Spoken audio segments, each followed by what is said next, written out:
Joining me now, psychotherapist and author Dr. Robi Ludwig and Gabrielle Glazer, who wrote that provocative piece on AA for The Atlantic. Great to have you both here. So what's your feeling about this? I mean, I think it is very dangerous to put out the idea that AA doesn't work. Does it work for everybody? No. There's not going to be one form of treatment that works for everybody.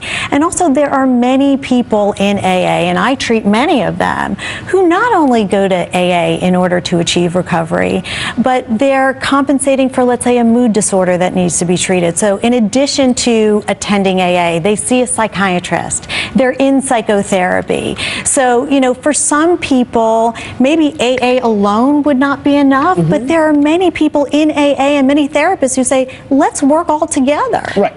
Okay, please. But that's because you're in New York. There are a lot of people who are in New York where psychotherapy is accepted, and traditionally within AA, you don't go to an outside source. You see your sponsor tells you how to do the steps. Medicine is, in many cases, hundreds of people have written to me to say that they were ordered off their meds by their sponsor for their mood disorder. Well, that would be concerning. That has not happened with any of the cases, with any of the patients that I treat. But I have to say, there is a power in being amongst a group that is supporting you, that is also modeling appropriate behavior.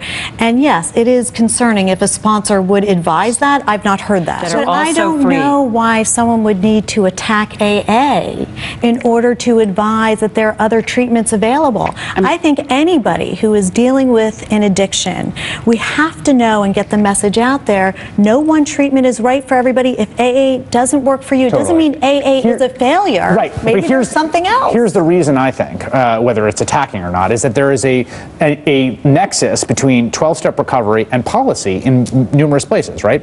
Courts say you are sentenced to go to AA 12-step recovery, or we pay sometimes, whether it's health insurance or it's through Medicaid, right?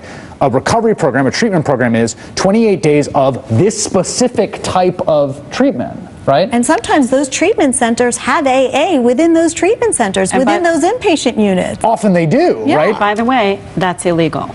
To be sentenced to AA is against the law. It's a violation of the First Amendment, and in the Ninth Circuit Court of Appeals, two giant cases. But I'm sure you know, too, though, the psychiatrist who came out with a book against AA. Lance Dotis. Right. Who's quoted in the piece. He's retired from Harvard, right? Right, okay. So he also said that alcoholism is not a disease, and that if you do nothing, it'll just get maybe better on its own. That's what the empirical data say. Well, you the empirical can look at data lots say of that. different research. There's also been research that has been highly supportive of how well AA works for people in terms of, you know, resolving their issues and staying abstinent for up to 2 years. That there's a 20% difference if you look at controlled random studies. So it really depends on the quality of the study, how you're interpreting the study, and your own bias. I would love to know this man's bias of where he's coming from. Let me just say